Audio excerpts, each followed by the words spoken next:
T-minus 1 minute and counting.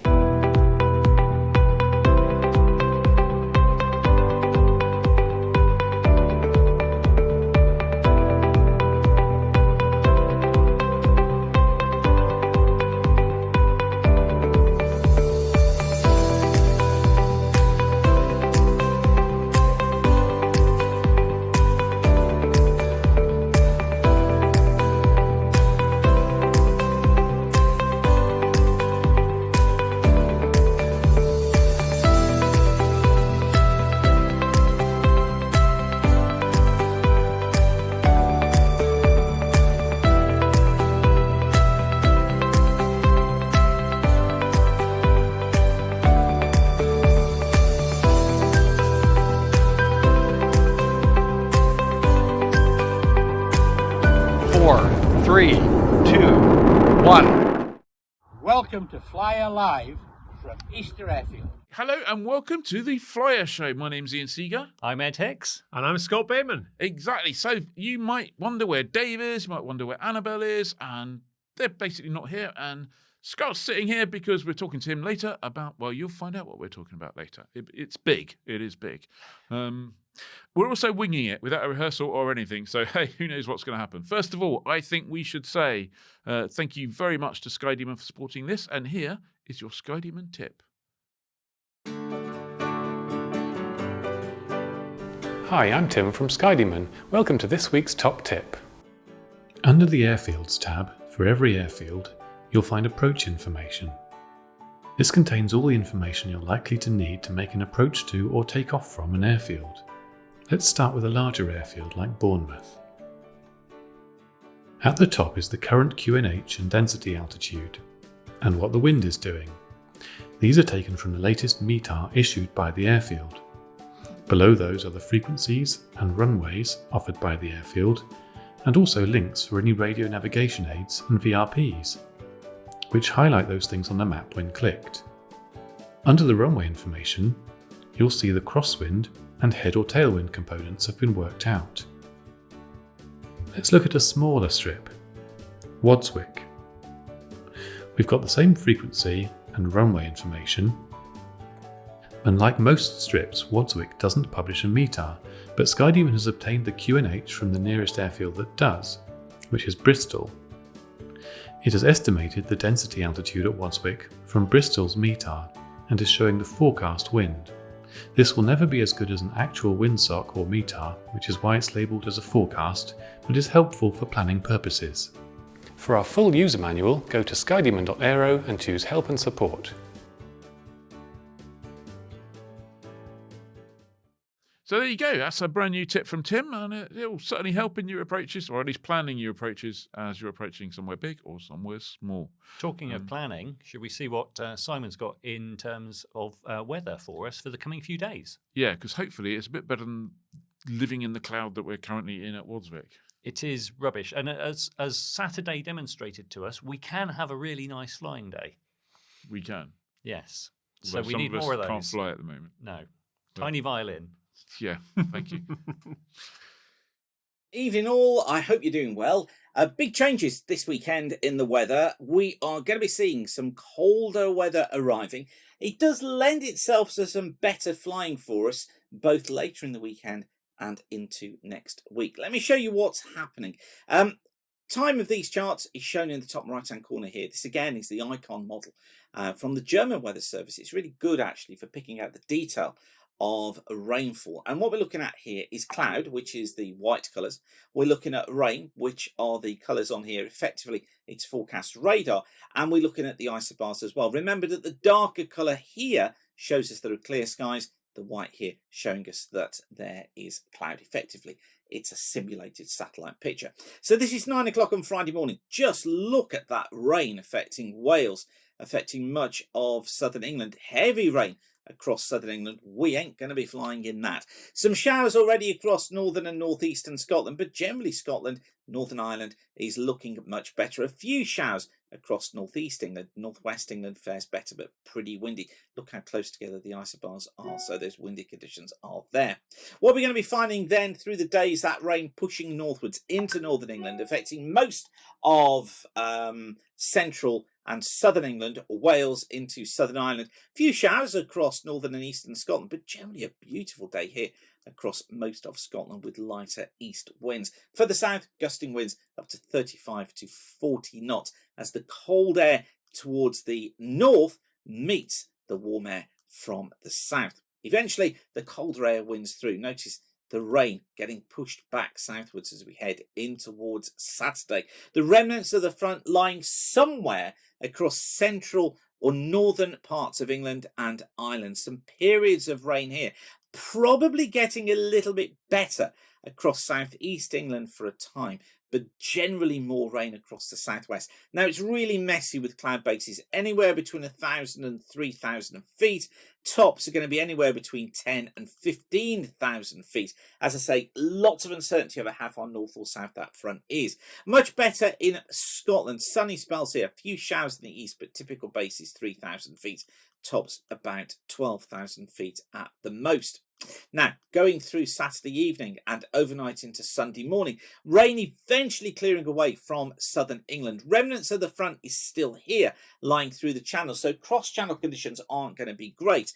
There could be as well some remnants of rain affecting East Anglia, parts of the Eastern Midlands, generally non to marginal VFR here. But for other areas, actually, look, it looks like being a decent day. The further west you are, the better it is. But the colder it's going to be as well. 4,000 foot bases, probably around 8 to 10,000 feet in the north. Further south, 2 to 3,000 foot bases, lower in that rain off towards the east, tops at about 12,000 feet. And then notice through the day how we find those few showers still affecting eastern coasts. Another front coming into northern parts of Scotland, but generally, overall, not a bad day. Always more cloud around in the south. So Sunday certainly looking the better of the days. Now, if you want to know more about weather, get planning the weather 5 days in advance, spot those weather windows and be able to forecast the weather better, as well as building your weather confidence. Get yourself along to Aviation Weather School. My Part 1 course, my live Part 1 course, is going to be held on the Tuesday evenings of the 2nd and the 9th of December between 6:30 p.m. and 9 p.m. It's presented entirely live by me, so you get to spend a Tuesday evening, couple of Tuesday evenings with me. Lucky you. And you get a recording of each of the sessions as well to watch. So this is going to build your weather knowledge, take you beyond the PPL and get you flying more and get you flying more confidently. Book your place now at weatherschool.co.uk. That's it. Whatever you're doing, have a safe flying weekend, or wrap up warm, and I'll see you next week. Bye for now. Right. Time for some news after that weather. Yes. You're up first, aren't you? I'm up first, yeah. So the big news is, well, I don't know if it's big news, there's yet another CA consultation. If you haven't got enough consultations in your life, then here's another one for you. This one's all about the charges for 2026-27. I know, it's super exciting, isn't it?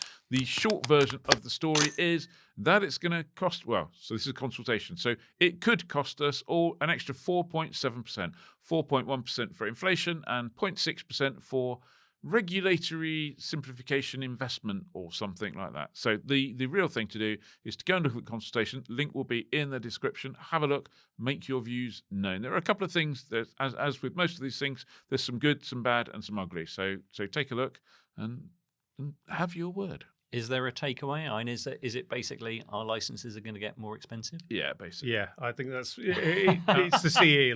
Let's be realistic. Rounding things up, it's going to cost us all 5% more.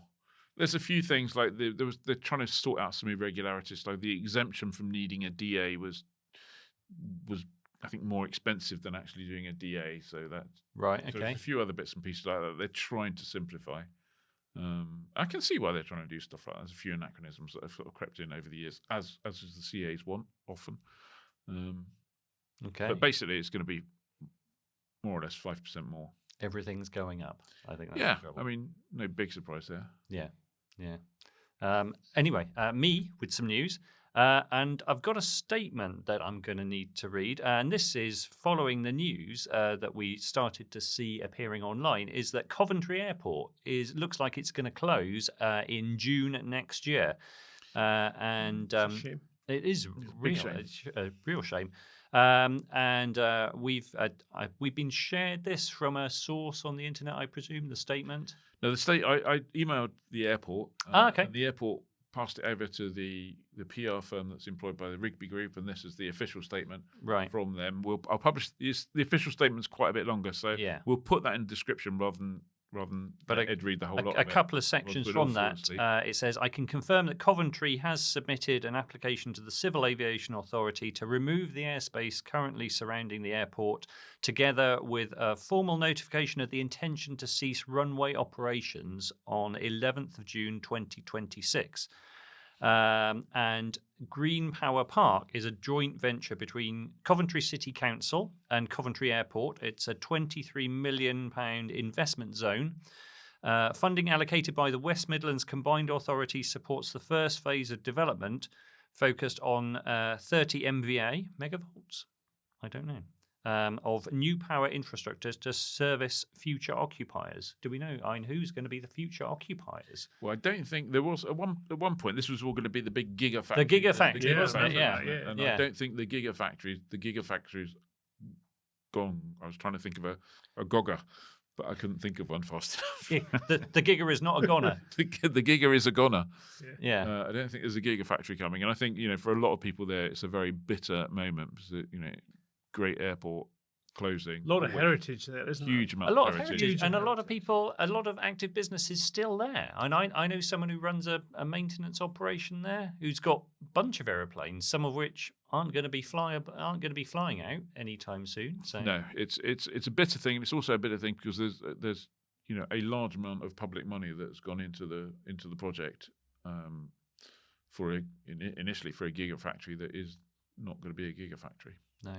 There's a lot more to say about that. We'll keep you updated on that, but it does, I don't think there's any chance of it remaining open beyond June 11th next year. As we always say, it's really easy to lose an airfield and almost impossible to add one.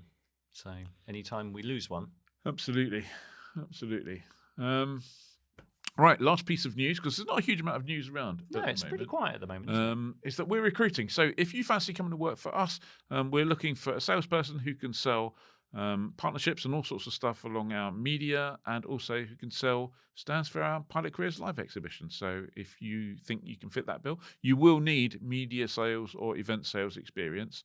Let us know. And the other person we're looking for is a part-time role for someone to look after the logistics for our events. They take place in London, they take place in Manchester, in Dublin, in Frankfurt, in Madrid, in Rome. So we need someone to help us with all of those.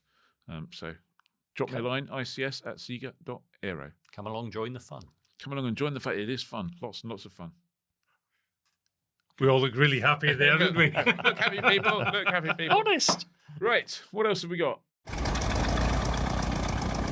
As you can see, we are joined not by Dave Calderwood, not by Annabelle Cook, but by Scott Bateman. Scott, thank you very much. We've had you on before. Henry over there behind the camera will put a link on a little card thing as to when you were on last. This time, we're talking about another book coming from penned by you. Don't make it sound so bad. Oh, no, it's brilliant. Sorry, you've got it. Let me work out. This is awesome. We've got this. We are so brilliant. No, we are genuinely lucky to have you here and genuinely excited about your book. I love coming here. It's literally in my back garden almost. Yeah, so you it's realise nice that, and but easy you would for travel me. further, wouldn't you? I would travel further. Yeah, I would. Thanks for having me on. It's a pleasure. So tell us about this book. I know we've been talking about it beforehand, so I'm actually quite excited about it. But maybe you don't know about it. Well, as you know, in the Air Force, I flew Hercules, wrote a book about Hercules. And when I left the Air Force, I went and joined a big airline. And I was very fortunate enough to fly the Queen of the Skies, the Boeing 747, the Jumbo Jet, an iconic aircraft. I would say the most recognizable and iconic aircraft ever. So I did that for 12 years. And with the Jumbo coming to an end of an era, really, sort of COVID pushed it out of commercial service with most operators. And the very final one was delivered from Boeing.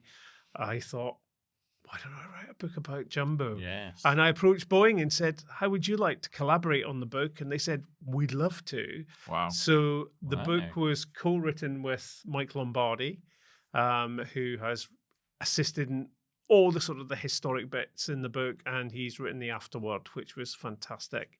And Boeing's former CEO of Boeing Commercial Airplanes has written the foreword as well. So it's a true collaboration with Boeing, the book. Yeah. And the last one, collaboration they will do for the 747, because they've sunsetted the product now. Yeah, It's a legacy. It's a legacy product, isn't it? Yeah, it's a legacy product now, so they So don't you have can't to approach them and go, "How about a book about the Stearman?" Yeah, Something. no, they will not do They it. will not So do they've had enough of it now. So they're moving on to new products that we talk a little bit about in the book as well.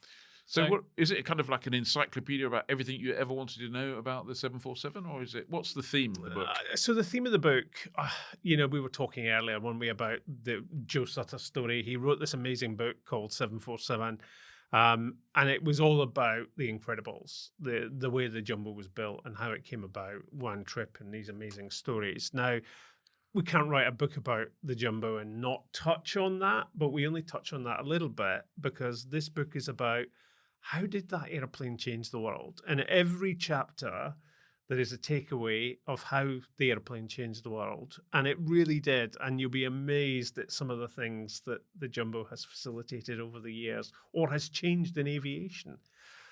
Really, really amazing stories. Got a couple of examples Oh, that you can give away. so Ed's favourite Jumbo, the SP. I love the SP because it's like Jumbo, but tiny. It's a tiny Jumbo with a huge tail. So the tail on it, because it's not got that turning moment, the tail has to be much, much bigger than all the other Jumbos. So it's about 30% bigger, the Oh, I tail didn't on know the that. SP. Okay. Yeah, because with 4 engines, you still need to Yeah. keep the rudder to have the same turning moment. You make the plane smaller, you got to make the rudder Tail bigger. surfaces have to get bigger, of course. So the rudder is huge. Okay. Or the tail fin is huge on that. But the SP that probably everybody knows about, but doesn't actually know that it's a Boeing 747 SP is Sophia, which was NASA's aeroplane. And that was a platform for a telescope, wasn't it? It was a radio telescope. Yeah. So it was, the purpose of it was to go up to 45,000 feet, get out of the muck Yeah. that we produce here on Earth, get to clear skies and use this radio telescope to look out onto other planets. Stars. And this wasn't just staring out through a window, was it? They put a really big door that opens on the rear of the 747. Oh yeah. Oh, this is amazing. So actually the rear of the airplane wasn't pressurized at all, because if you pressurized it and had this amazing 24 feet wide mirror, if you had it pressurized, then cooled it down at 45,000 feet, you get condensation on the mirror. Yeah. So Oh, wow. actually the rear of the airplane wasn't pressurized at all. Okay.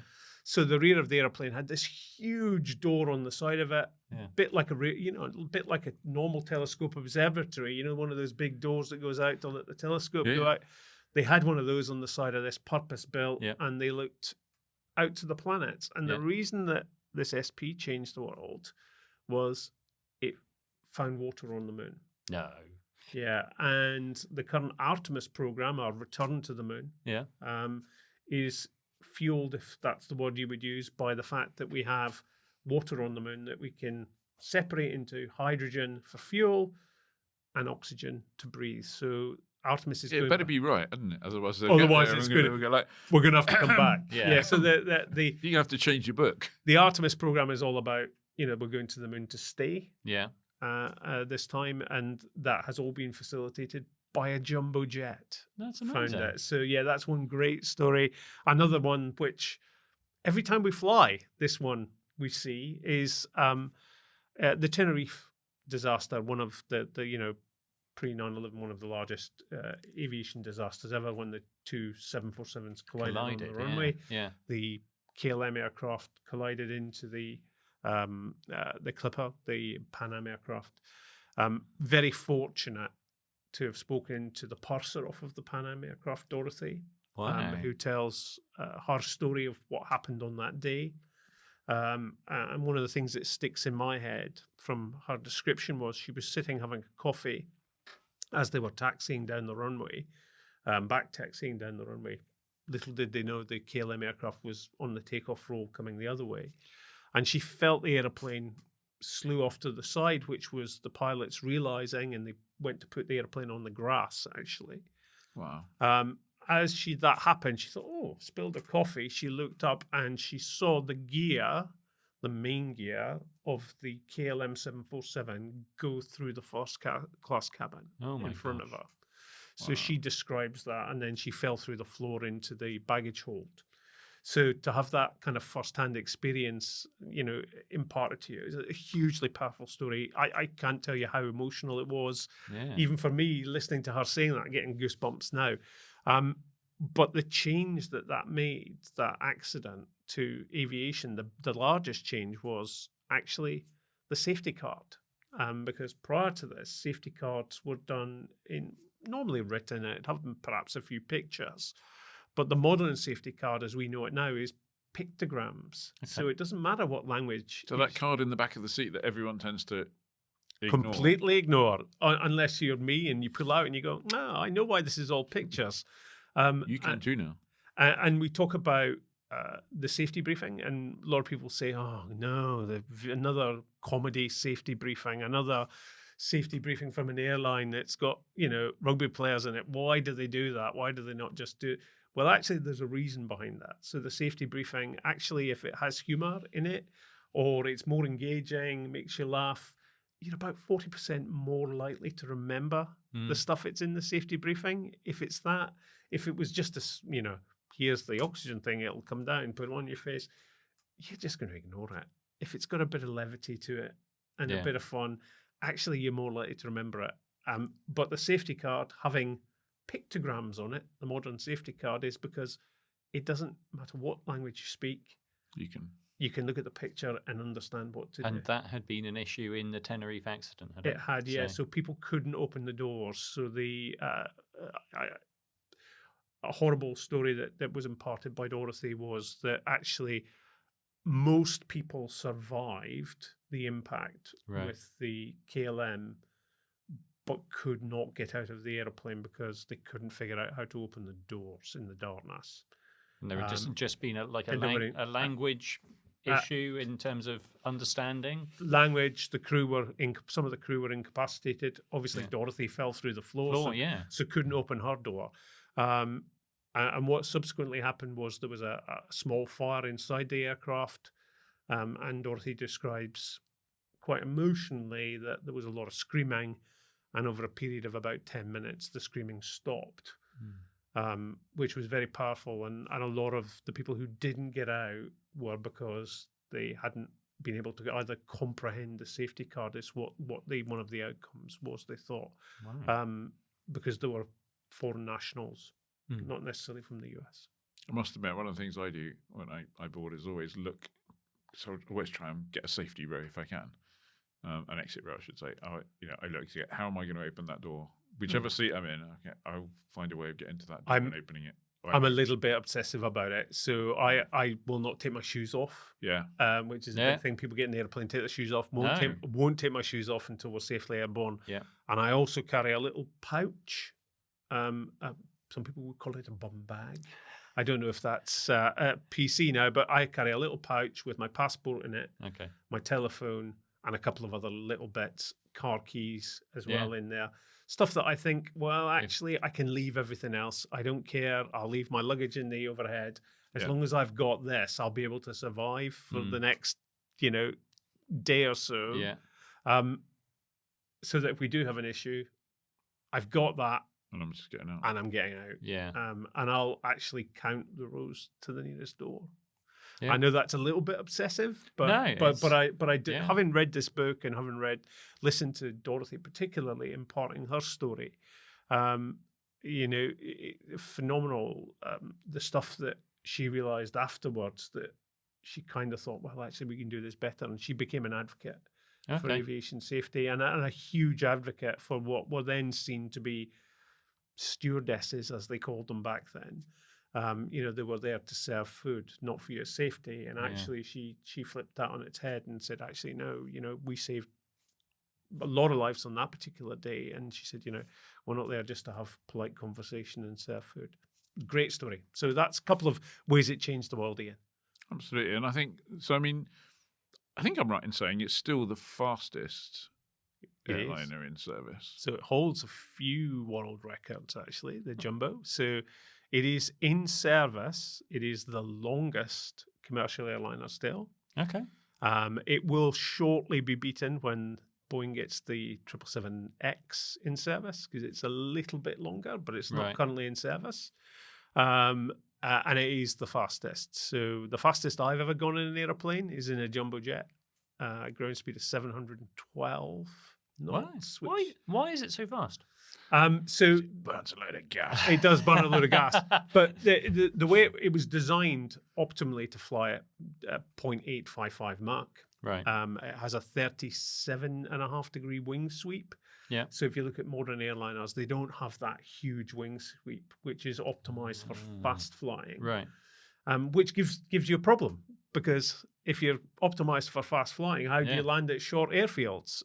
Well, this is where the Jumbo had another amazing technical thing. It had something called triple slotted flaps, which were only ever on the 747, which allowed it to basically re-energize the air over the flaps 3 times, which allowed it to go very slow. I mean, hugely slow, back to, at about 250 tons, it could be landing at 130 knots, which is amazing for an airplane of that size, which Yeah. meant the landing and roll for that airplane was much, much shorter. I've landed on runways less than 2,500 meters, which Okay. for an airplane that size, Yeah. you look out the window and you go, there's no way we're going to stop on that. And it stops halfway down, no problem at all. Yeah, that must pose the problem the other way around when you're departing from the short runways. There must be some limits in terms of. It is, especially if you're looking at the airplane being, 400 tons. Yeah. Some of the freighters can go up to £1 million. Wow. They'll lift off the ground, because the freighter is slightly differently engineered, has different gear and stuff. So it can lift a little bit more. But it's still quite a very capable airplane, because it pushes out a lot of thrust. So it accelerates very, very quickly. Yeah. With those 4 engines, whether it be Rolls-Royce, as well on a lot of the early ones, or Pratt & Whitney on the very, very early ones, to the Gen X engines now, which are amazing, So was your experience, your 12 years on the 747? I presume you flew a couple of the versions over those 12 years. So I've only ever flown the Boeing 747-400 Okay. version. So the So too young for the 200. I'm too young for the 200. However, too old for the 800. However, you will find that I have flown in a 200 very recently, a very special 200. Okay. Which is Air Force One. So I've flown in Air Force One. Wow. So as part of the book, we talk about that. And I did a show for. How'd you get? That's presumably organised by Boeing, because you can't just go. Hello. I've looked on the internet. I can't find a ticket. Yeah, well, it was actually not far off that. So it was some years ago now. It was when President Trump was actually in previously, when he was First term, yeah. first term 45. Very famously, he cancelled the Boeing order for the new airplanes. Then he decided he was going to buy some 747-8Is out of the desert, which he did.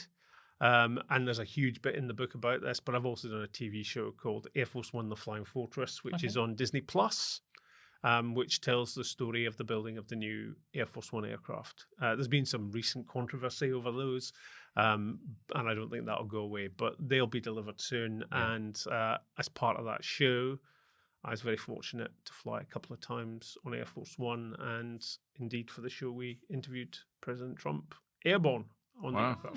Yeah. What's it? Putting Trump aside, what's it like to fly an Air Force One? Is it like a regular operation, or is it just? I cannot describe it to you. There is a group of individuals, the Presidential Airlift Group, who are. They described it as having their favorite classic car and treating it better. And so the airplane is pretty old now. It's over 30 years old. Yep. They were the last 200s to be delivered, and they're a bit of a hybrid. They're a 200 airframe. They've got 400 freighter gear. It's got the 300 wing and the 400 engines.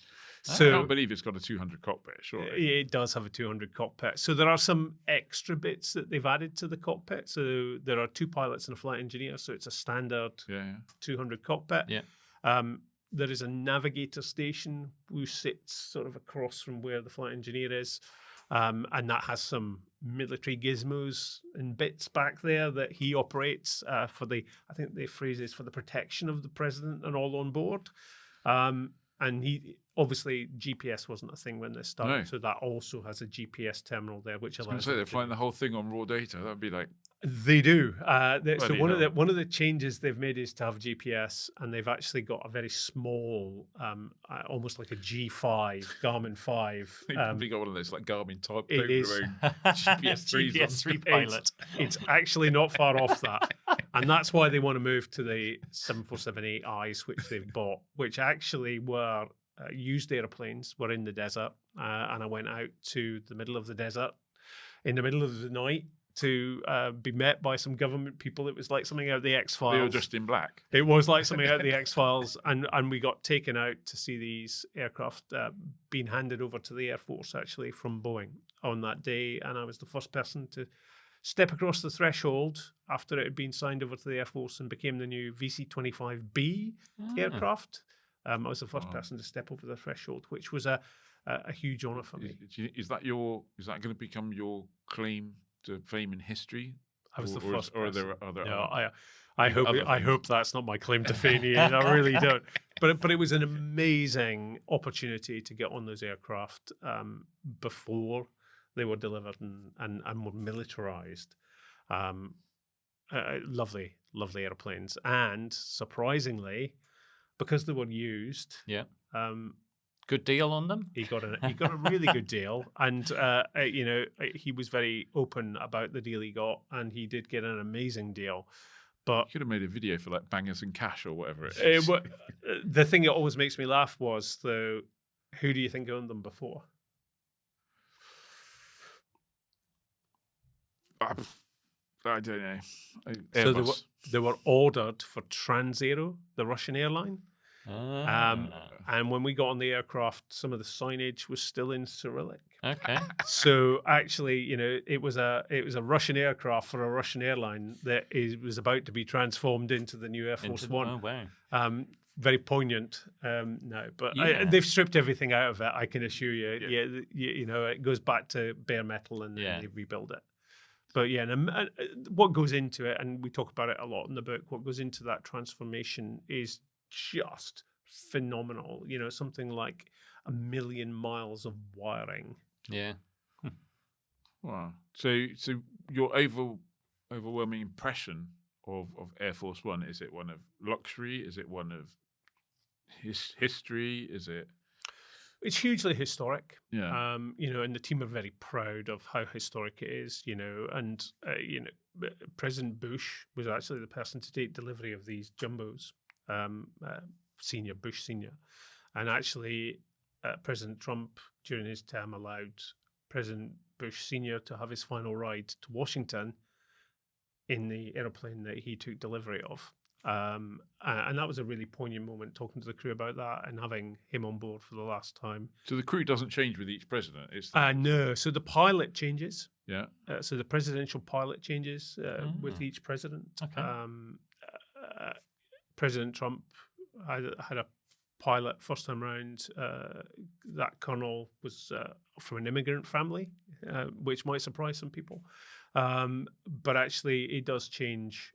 So there are 2 lieutenant colonels who are the deputies, and they'll step up, and it normally changes. And it's actually, because a 4-year term is about a 4-year tour. So actually, it's about the right time for people to move on, and it's seen as a post which actually makes or breaks you, really. Yeah. And if it makes you, you're probably going to hit the higher command, and if it breaks you, you're going to retire and write a book about it. Wow. Yeah. Wow. But I think to go back to is it luxurious? Obviously, it's luxurious. It really is, and there are some stories we tell about the luxury items. And the care it's taken in the airplane, you would be aghast. Every time it comes back, it is hand polished. Yeah. This is a jumbo jet. It is hand polished. every piece of the outside is hand polished by someone on the team.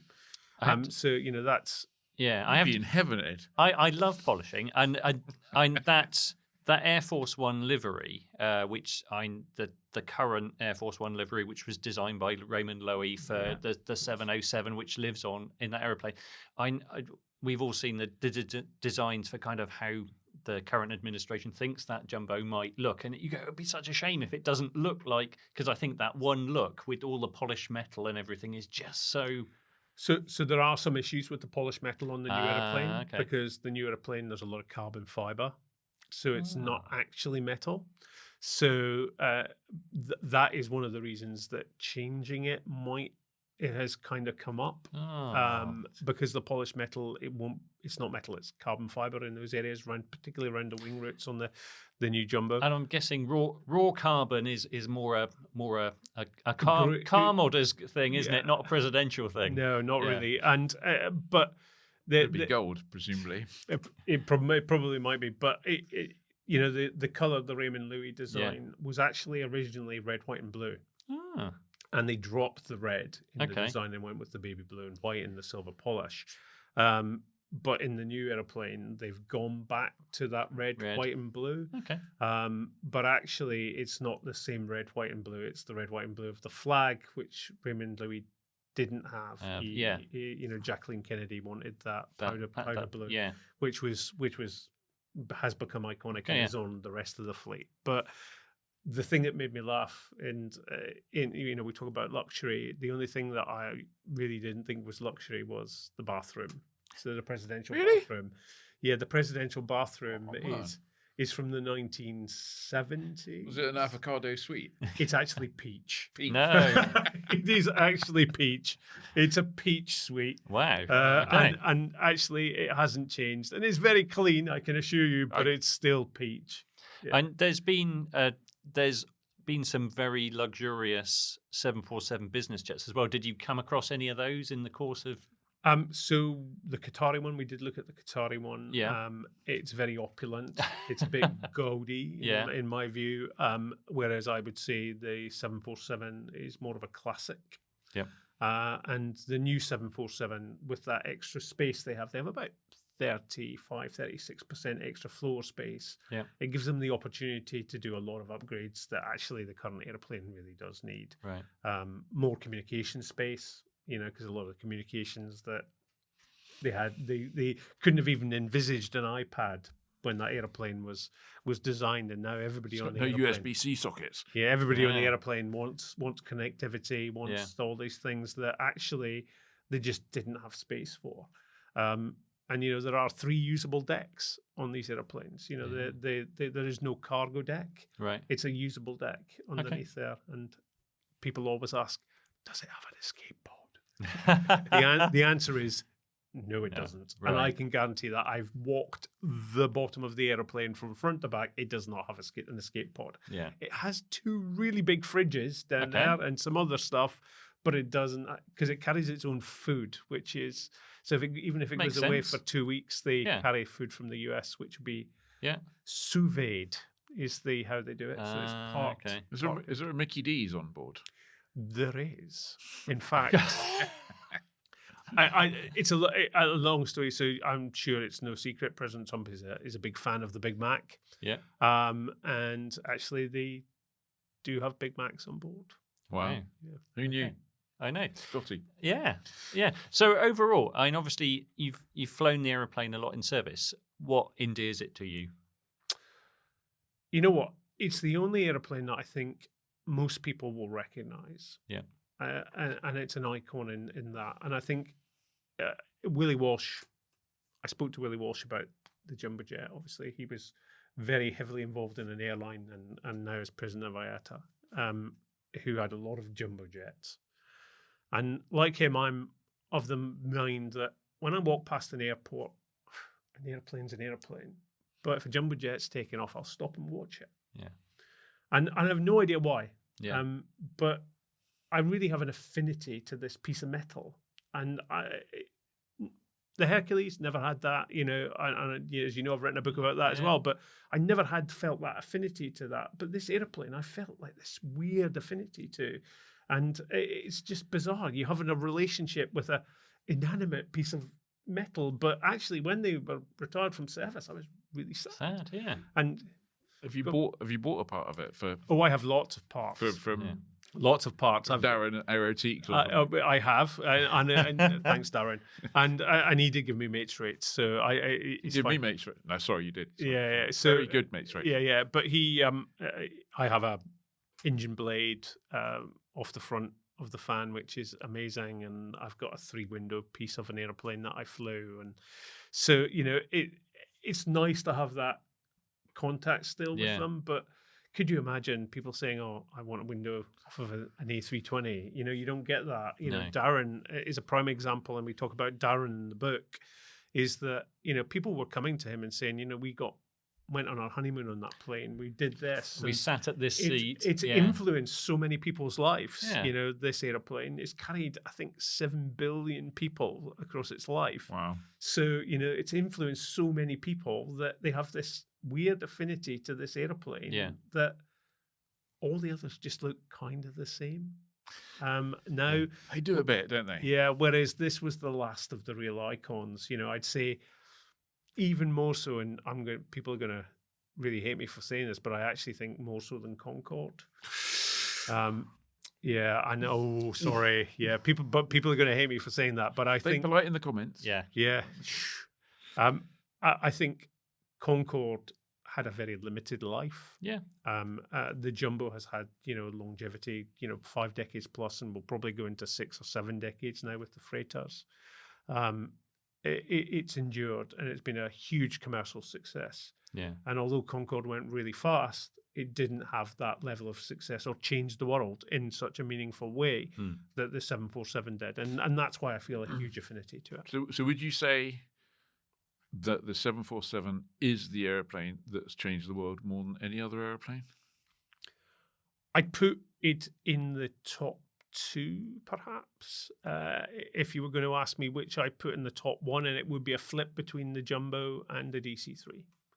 Because I think the DC-3 changed aviation in so many ways as well, and very similarly to the Jumbo did.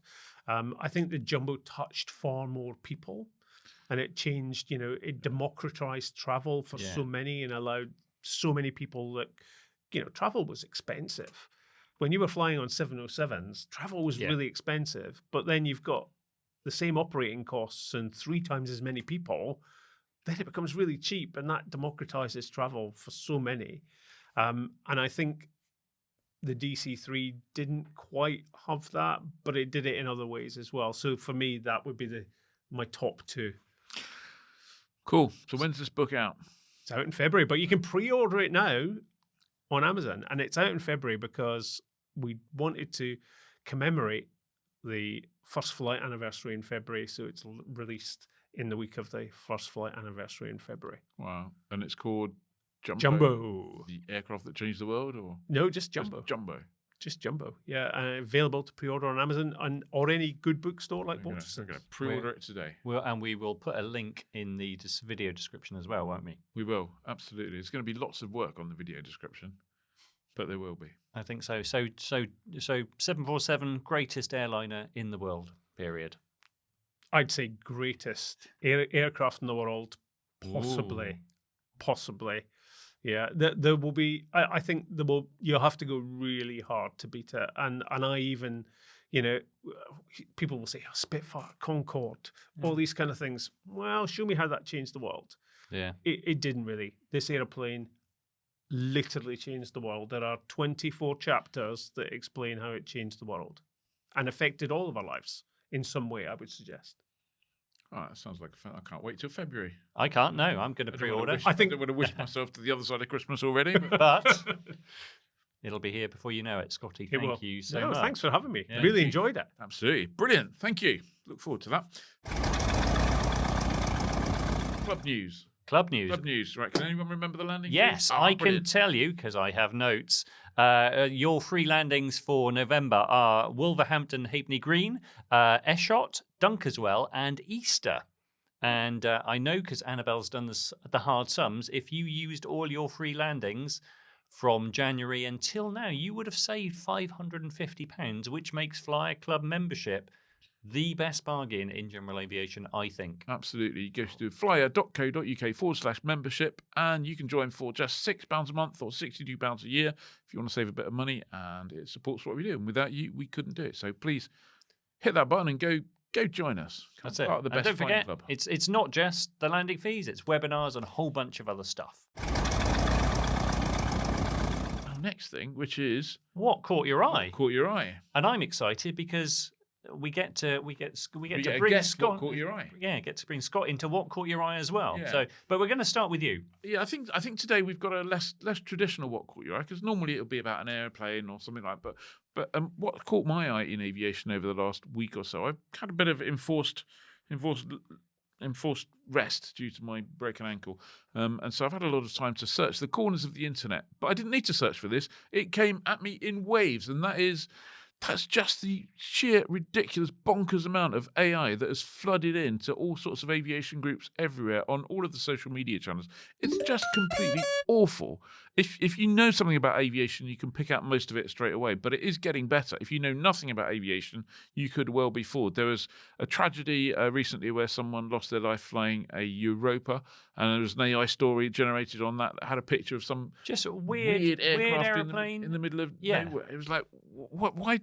It's And just, it's like connecting actual facts with weird AI generated photos. yeah, it's as if someone's got an AI agent, which is probably what they've done, and said, just get that engagement and we can later on sell them something. There's just all sorts of complete rubbish. There's a question, go, is a transponder a good, no, not is a trans, it was like, what does a transponder do in an airplane? And you Right go, now- well, this is a And question that would never feature this on was an an owner's group. Yeah, It was like, hang on a second, there's just some really, it wasn't like a technical question. it was a just- dumb it was question. A dumb question. There was just, I know we say there are no dumb questions, but there are AI questions, and some of the AI questions are dumb. Yeah. And And you're right. I've seen this. I'm in quite a few Facebook groups for various different aeroplanes, and all of a sudden there's and it's been quite noticeable. Yeah, but it's it's just been a ramped massive up in ramp the up. last month or two. And it's I was on a vans group, and it said, "Do you prefer the RV10 or the RV12?" And it had AI. It was like it wasn't a 4-year-old would have drawn pictures of better a- it was a aeroplanes. picture of a 4-year-old drawing, wasn't it? Almost. It was was completely rubbish. And I mean, and people, but if you're an expert, or if you at least know your stuff, you can quickly go, "This is nonsense."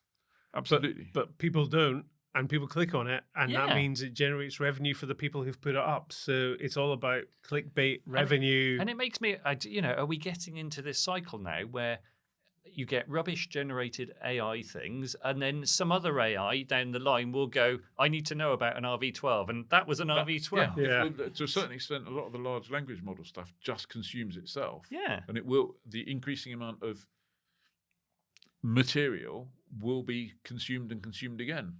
You know what this all means though, is that real people like you will become gold standard experts. Unemployed? I mean, I don't think I'll ever become a gold standard expert. No, but they're Maybe bronze. yeah, the world is the world of information is going a bit mad. Let's nip to Scott now. Yeah. What caught your eye? Well, obviously, Turkish tragedy, C-130 crash caught my eye. Yeah. As an ex-C-130. Yeah, as an ex-C-130 pilot, having written a book about it as well and having flown it in the Air Force. Sadly, accidents happen. Don't want to speculate on the cause of this one, but I think it's fairly obvious from the fact that the front and the back of the airplane fell off.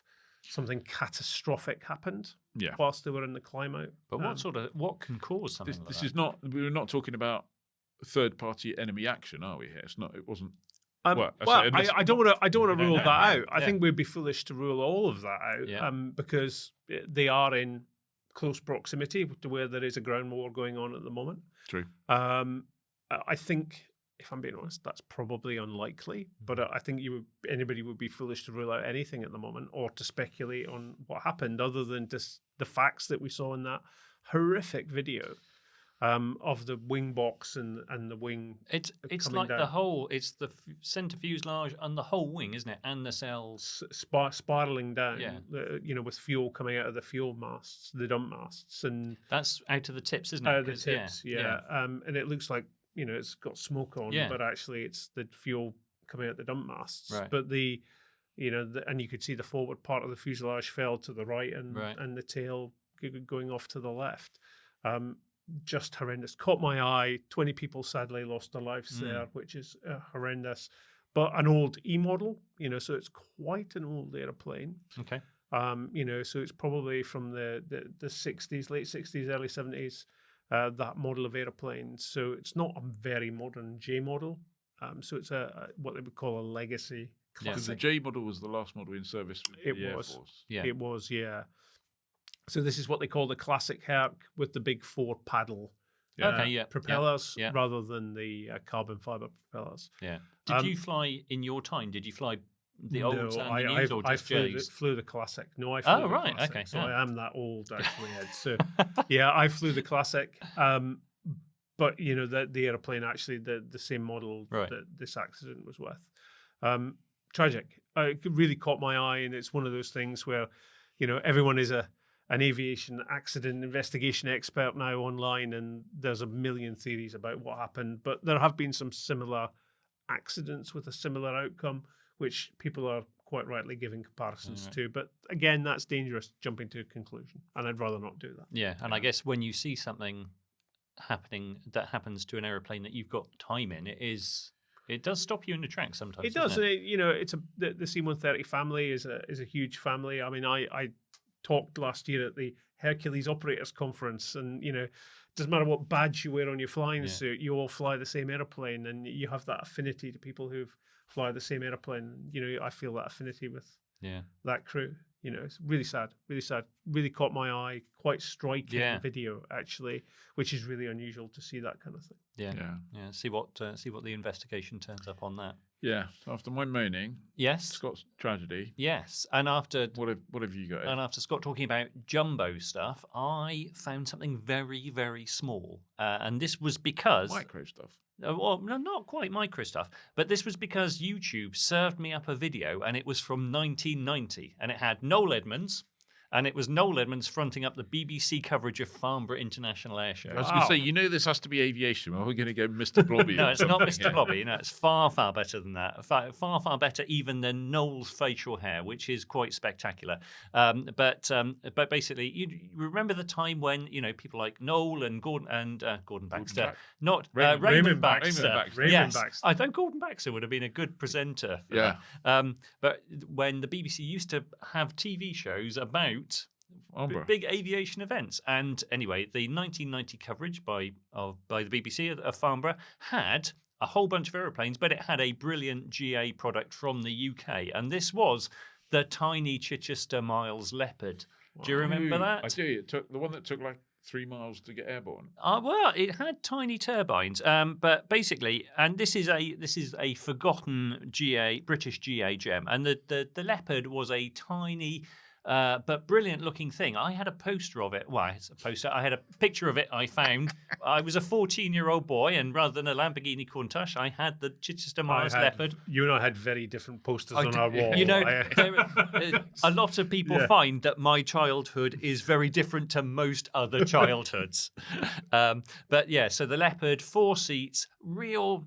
You definitely use the word sexy to describe this. It was It's a bit angular. It was very angular, but angular in an exciting way. In a kind of like a It had Thunderbird 7 or something. kind of, yeah. It's a bit ahead of its time, wasn't it? It Yeah. looked a bit ahead It of looked its time. brilliant. Yeah. So 4 seats under a hinge canopy. It had a really thin swept wing. It didn't have ailerons, only elevons. So tailplane, all moving tailplane work to be elevators and ailerons. And it was tiny. That's frightening. It was just over 6 feet tall to the top of the fin, wingspan of 23 feet. At the time, Chichester Miles said, "This is your ultimate personal jet." It was powered by some tiny turbines, NPT 301s, which were about, I think they were Not 200. used on scale models, probably. Well, they were literally, like, you could sit here and hold one. They were literally small, around about 250 pounds of thrust, Seemed like a brilliant idea. Prototype first flew in 1988. And I think one of its... that recent? Yeah, I mean, I guess yeah. 88's Well, not that 88's a long time I was ago gonna now. really say. And it was all going kind of okay. Then NPT, which was Knoll Penny Turbines, they went bankrupt. So Chichester Miles had to find another solution. Then they eventually partnered with Williams, who were getting into the game with tiny turbines as well. And Williams came up with the FJX-1 turbofan. So they made another Leopard, and the FJX was over 540 pounds of thrust. So all of a sudden, this aeroplane has gone from kind of barely 500 pounds of thrust to 1,000 pounds of thrust. And that's a big leap. And this thing had a pressurized cabin. Second prototype appeared at Farnborough in 96, but it had bonkers performance. Maximum speed, 470 knots. Range, 1,500 nautical miles. Service ceiling, 55,000 feet. Good Lord. Well, so these are numbers from the internet. I don't think with the three of us it would be getting up to 55,000 feet. Numbers from the marketing brochure. I think I would feel quite nervous in something that small at 55,000 feet. I'd feel exposed. We'd never get there. We'd never get there. Rate of climb 6,340 feet. 6,340 feet a minute. So with all these amazing numbers, yes, was it a must have been success? a huge commercial success. And Sadly, as with many things in the British general aviation world, it was not a success. You'll be surprised to hear. And even though Chichester Miles planned it, they went, we'll have a 6-seat Leopard with bigger turbofans. Unfortunately, Williams did a deal with Eclipse, and the tiny turbofan on the 4-seat one, that was locked to go to the Eclipse only. And then, unfortunately, Chichester Miles' chairman, who was a guy called Ian Chichester Miles, he died in 2009, and the project just died with him. I can remember. I can't remember where I was. I saw one take off. Maybe it was at Farnborough or something. Wow, yeah. I just remember it sort of going down the runway and thinking, anytime you want. Anytime. The runway, the exciting. The runway, it's disappeared now, but not upwards, downwards. Come on, and it did sort of climb away, but it was. Yeah. I know. So the exciting thing is the two prototypes still exist. So you can, so you can go and see they're in two different locations. You can go and see one, the original prototypes at the Bournemouth Aircraft Museum, and then the Midland Air Museum at Coventry has the second prototype. So I'm feeling the Midland Air Museum at Coventry. Yeah, that might not be there long. Someone might need to move that. Well, yeah, I'm hoping. Well, there's probably a reason then to go. I think I'm feeling a road trip coming on to go and see. Road trip, Ed? You've got an airplane. You've got 3 airplanes. Well, that's true. The runway's going to be shut soon, so you're going to have to get in next week. So not till June the 11th. Yeah. No. Okay. So maybe there's a flying trip to go and see the Chichester Miles Leopard. But yes, to a 14-year-old boy with questionable, questionable social life. Yes, questionable posters. With questionable posters and social skills. Yeah, this was exciting. But yeah, that caught my eye. Can you remember how much it cost? And in classic, I don't think anything. I don't think there was ever a number talked about. But I'm guessing. I know at the time. Also in the Farnborough video, TBM had just launched the TBM 700. Wow. How much was the TBM 700 when it was launched? I'm going to go for 400. 900. £700,000 at the time. So not bad. Oh yeah. So I'm guessing it would have been. They're over 4 now, I think. Million. Million, yeah. So I'm 400,000. No. Yeah. So I'm guessing. Cirrus is over. The SR22T is. I think that's.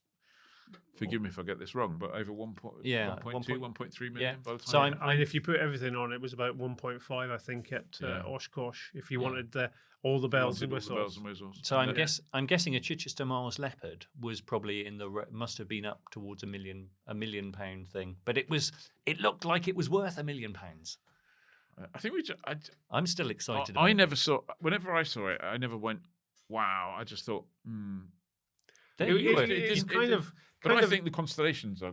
Yeah, you have, and Harvard's just like you have some questionable things going on in your mind when it comes to airplanes. All those airplanes, they kind of look, the Citation Mustang, the Eclipse. They're all boring. They were all. You look at them all. They were just all kind of just meh. Yeah, I just really not interested. Yeah, this looked like it was from the mind of a Jerry Anderson designer. Yeah, absolutely. Yeah, That's probably where they lifted it from. there we go. They probably didn't come into commercial success because they were going to get sued by Jerry Anderson for nicking a Thunderbird design. Maybe so. On that note, tell us, did you like any of our What Caught Your Eyes, or has something caught your eye? Yeah. So put it in the comments. Now, have we got any events? I haven't looked. I would say there probably aren't many. Should we look live to see if there are any well, events? Yes. There's a great website for finding events. It's /events, but in enough. But in order to see that, you'll need to be a member of the club. Ah, okay. I do know there is. I don't think there's anything coming up in the next week or so. There are. I want to say Compton will have a Christmas fly-in in December. I may have just lumped. So 15th of November, Silent Wings Army Flying Museum at Middle Wallop. Great You won't museum, be able to yeah. fly in, but you have to visit. The old at the Boscombe Down Aviation Collection at Old Sarum, there's a Christmas market on the 16th of November. That's worth going to, just for the fact that the Boscombe Down Aircraft Collection is brilliant. I've never been. Have you never been? And it's so close, isn't it? It is. It's one of the few aviation museums I've not been to. They've got a lot of cockpits, not an awful lot of whole aeroplanes because they've only got one hangar at Boscombe Down. But everyone I know who's been there says it's an amazing museum, so it's worth going. Loads of really committed volunteers. And Navy Wings as well. I've never done that one either. Bizarrely, no. that's- And they're on the ones that are on my doorstep. Yeah. Okay, Yeah. right, moving on. European Rotors in Germany, 17th to the 20th of November. Yep. Mona Flying Club have a Gasco Safety Evening on the 18th of November. And on the 20th of November, there's Christmas Market at the... Wow, how did that get in there? Christmas Market at the Wilson Bath Air Ambulance Airbase in Summington, which is literally... That is very local. Down the 10, road. 15 minutes. And finally, Stowe Marriers have got a World War I airdrome event going on the from the 20th of November to the 4th of December. Okay. That doesn't say much more about what it's doing. They've got Christmas dinner, Christmas menu, Christmas stuff. But it is going to be Christmassy. It's a Stowe quiet Marriers. time for events, isn't It's it? quite time for event, but it's World War One, so maybe it'd be egg powder and stuff like that, or was that World War Two? I don't know. I can't remember. Anyway, I think that's about it. So huge thanks to Scott Bateman. Thank you for coming along. We look forward to the book, and we look forward to seeing you again when something else happens. What's your next book? Have you decided? I might be giving. I might have given you a think he hint. knows. I might have given you a hint.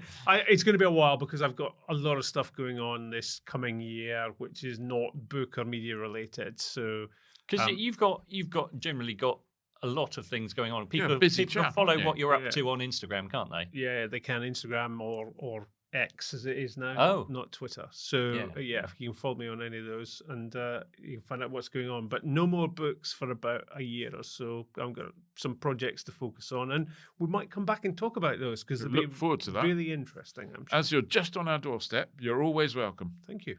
Thank you very much for watching. Hope you had a good time. Fly safely at the weekend if you're flying. Otherwise, we will see you next Wednesday if you're a member. And if you're not, you should be. And after that, we'll see you next Thursday as usual. Thanks very much. Bye. Bye, everyone. Thanks very much. Bye. Bye. everyone. Fuck, there's no outtakes. Join the Flyer Club today and save hundreds of pounds with your free landing vouchers. Watch insightful monthly webinars from our group of aviation experts and access all the online content on flyer.co.uk. From just £6 per month or £62 for the full year. You can meet new people, fly more and become a better pilot.